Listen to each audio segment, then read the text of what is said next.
In this video, we'll consider scientific truth. In the last one, we talked about facts or factual truth.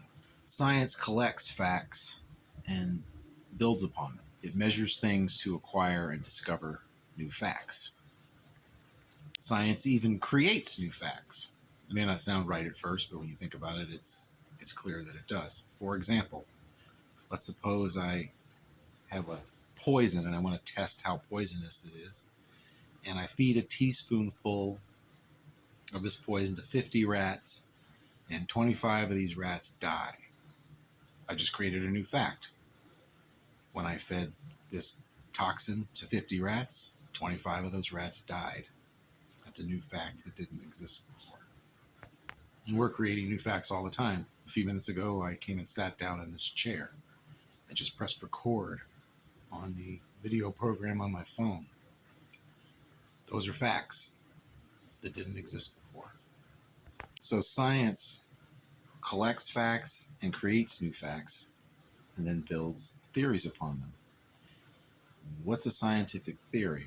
Basically, a scientific theory is an interpretation of a set of facts that makes predictions. For example, if I do this, then that is likely to happen. If my theory makes accurate predictions, eventually gets accepted more or less as scientific truth. Now, scientific truth is way more interested in being useful than it is about being actually technically true. As an example, let's compare two great physicists, Isaac Newton and Albert Einstein. In many ways, Einstein came along and surpassed Newton. Some people have said he even disproved some of Newton's assumptions. But all the stuff that people built using Newton's equations still work. It didn't suddenly fall apart when Einstein came along with something better. But even though Einstein's theories better describe the way the world actually works, people still use Newton's theories and equations. Why?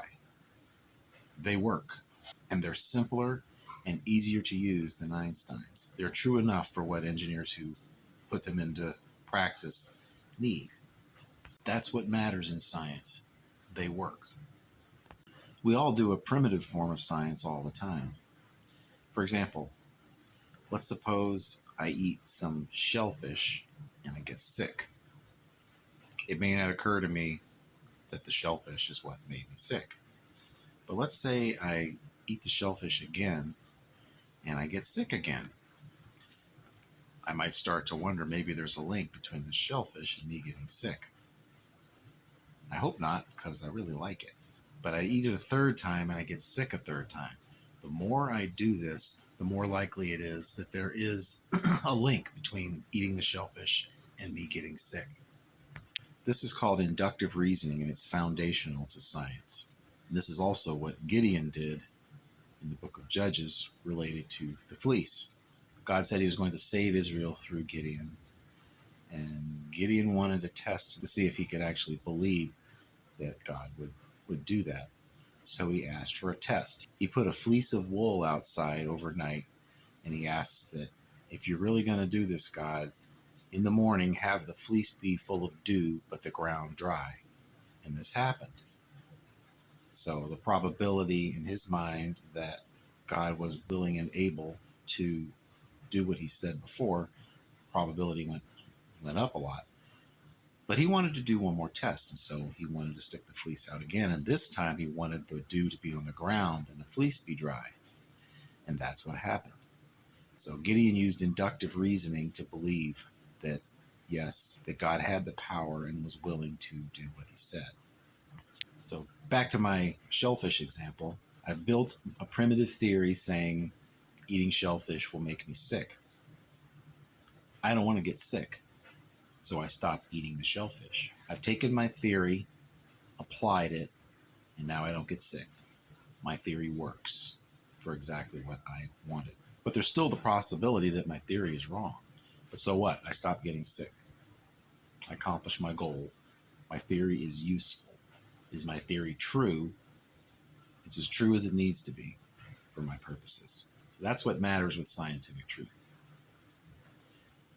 It could be that something in the way I'm cooking the shellfish or something else in the recipe is what's really making me sick and the shellfish isn't. So in that case, my theory would be wrong, but it was still good enough because I'm not getting sick anymore. Science is always trying to improve theories. On my shellfish example, let's suppose I later eat some flounder, but I use some of the same seasonings I use in the shellfish, and I get sick. That's some new facts to consider. If I'm really, really brave, I might decide to cook some shellfish without the seasonings. And let's suppose I do, and I eat it and I don't get sick. I've disproven my original theory, and I've improved it to say when I eat shellfish with these seasonings or whatever it happens to be, then I get sick. So I stopped doing that. So before, my theory was true enough. It kept me from getting sick. Now I have a better theory that also lets me not get sick and go back to eating shellfish again. And we see this sort of thing happen in more professional, we say professional, rigorous science. For example, in past generations, with knowing that people's arteries clog up and they have heart attacks, and seeing the link with cholesterol, people said, stop eating eggs. And then later they determined it's actually eating the eggs isn't what causes the arteries to become clogged. So then the advice changed as new information came in and science improved upon its previous theories. So scientific truth is always subject to being updated, corrected, improved, etc. Facts are facts. They don't change, but scientific truth often does.